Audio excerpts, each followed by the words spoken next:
আমরা দুর্গাপুরের ওলামা একরাম আজকে দুর্গাপুর থানার চৌপুখুরিয়া দিঘিপাড়া গ্রাম জামে মসজিদে একত্রিত হয়েছি। কয়েকদিন আগে এখান থেকে বিশেষ কয়েকজন ব্যক্তি ধর্মীয় কিছু বিষয় নিয়ে চ্যালেঞ্জ করেছিল, যেমন আল্লাহ রাসূল সাল্লাল্লাহু আলাইহি ওয়াসাল্লাম, হাজির নাজির, মিলাদ, কিয়াম ইত্যাদি এগুলো বিষয়ে।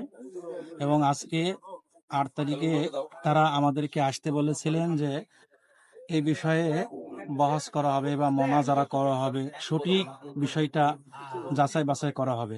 কিন্তু আমরা এখানে এসে উপস্থিত হয়েছি, প্রতিপক্ষ তারা কেউ নাই। তারা এখন বলছেন আমাদের দ্বারা সম্ভব না, আমরা রাজি নয়, আমরা বসতে পারবো না, আমরা এগুলো চাই না। তারা এখানে কেউ উপস্থিত নাই, আমরা এখানে এসে উপস্থিত হয়েছি।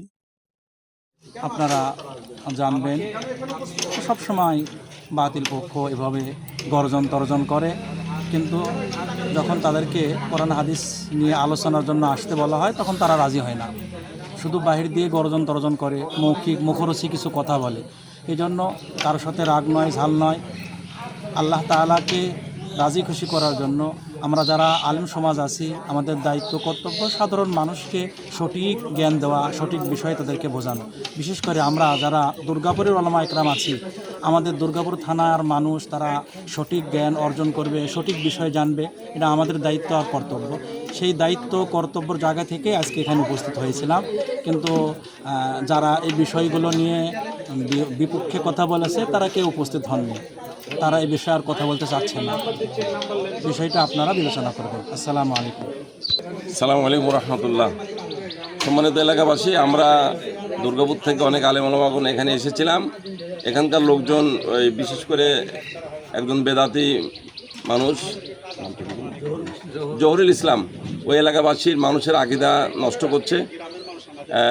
সে বলছে যে মিলাদ কিয়াম জায়েজ এবং নবী করিম সাল্লাম তার রূহ সব জায়গায় হাজির হয় মিলাদের সময়। এই যে তাদের বেদাতি চিন্তা চেতনা, এটা তারা চ্যালেঞ্জ সেরেছে। আমরা সেই চ্যালেঞ্জ গ্রহণ করার জন্য এসেছিলাম, কিন্তু তারা আজকে কেউ হাজির হয়নি। আপনারা এখান থেকে শিক্ষা গ্রহণ করেন যে তারা ভুল পথে আছে, তাদেরকে অনুসরণ করা যাবে না, সঠিকটাই আপনাদেরকে গ্রহণ করতে হবে। যদি আল্লাহ বলছেন ফাসালু আহলা যিকরি ইন কুনতুম লা তা'লামুন, নিজেরা যে বিষয়ে জানো না সেটা আলেমদের কাছ থেকে জেনে নাও। আসলে যোগ্য আলেম যারা, তাদের কাছ থেকে জেনে নিতে হবে। আমলধারী এবং যাদের প্রকৃত কিতাবের জ্ঞান আছে তাদের কাছ থেকে এটা গ্রহণ করতে হবে। শিরক এবং বেদাতের সঙ্গে যাদের সংশ্লিষ্টতা আছে তাদেরকে চিরতরে বর্জন করুন। কারণ আল্লাহ তাআলা রাসূল বলছেন ইন্নাল্লাহা লা ইয়াকবালু মিন আহলিল বিদআহ সারফান ওয়ালা দারবান, আল্লাহ বেদাতকারীর ফরজ এবং নফল কোন ইবাদত গ্রহণ করেন না। সুতরাং এদের আকীদা যাদের খারাপ তাদের পেছনে ইমামতিও যাবে না, মুসল্লি হওয়াও যাবে না। আপনারা সাবধান হন। আসসালামু আলাইকুম রহমতুল্লাহ। আসসালামু আলাইকুম ওয়া রাহমাতুল্লাহি ওয়া বারাকাতুহু। সম্মানিত দুর্গাপুরবাসী, আজকে চৌপুরিয়া দিঘিপাড়া জামে মসজিদে বেদাতিরা এক প্রকার বেদাতি চ্যালেঞ্জ চলেছিল যে মিলাদ কিয়াম এবং মিলাদ কিয়ামে জনাব মুহাম্মদ রাসূলুল্লাহ সাল্লাল্লাহু আলাইহি সাল্লাম হাজির হন।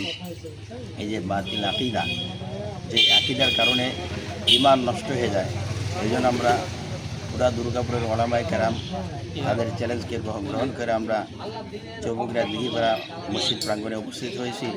কিন্তু তারা এখানে কোনোভাবেই হাজির হওয়ার জন্য হাজির হচ্ছে না। তাদের অনুপস্থিতিতেই আমরা আমাদের বক্তব্য দিয়ে আমরা বিদায় নিচ্ছি। আসসালামু আলাইকুম।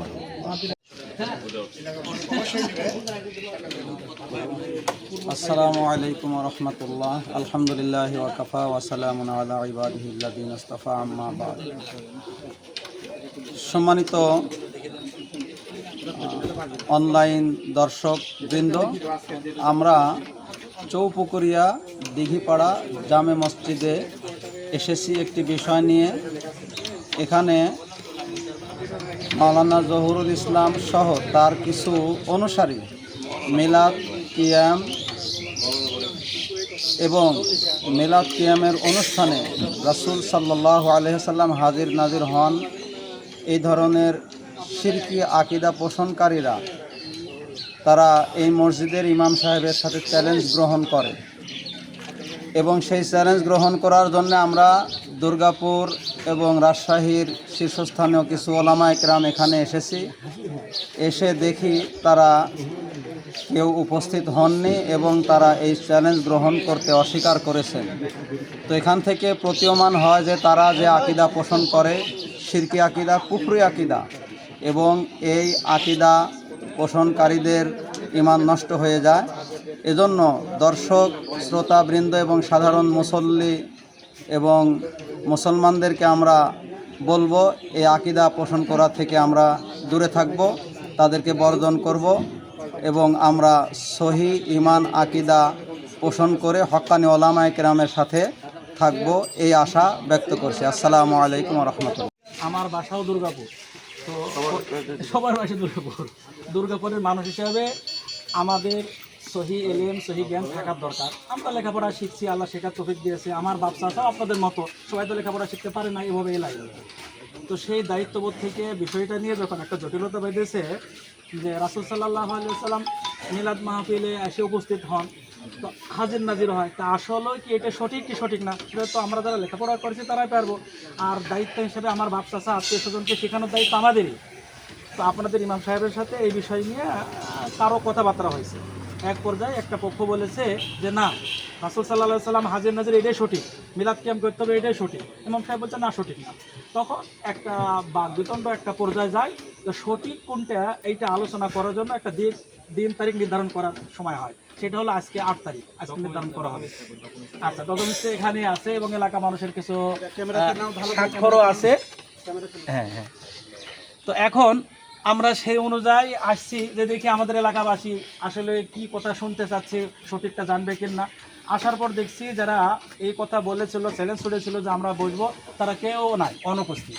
এবং এখন ফোনে ফোনে বলতেছে যে না, আমরা আর বসতে রাজি না।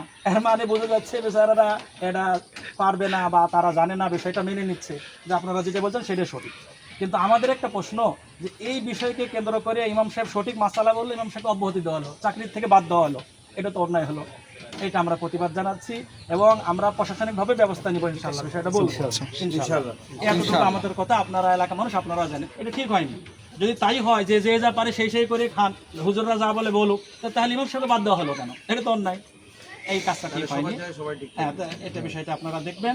আপনারা আপাতত এলাকাবাসী যারা ওখানে উপস্থিত হয়েছেন তাদেরকে ধন্যবাদ। কোনো ধরনের গ্যাঞ্জামে যাবেন না, আসলে গ্যাঞ্জাম করা ঠিক না।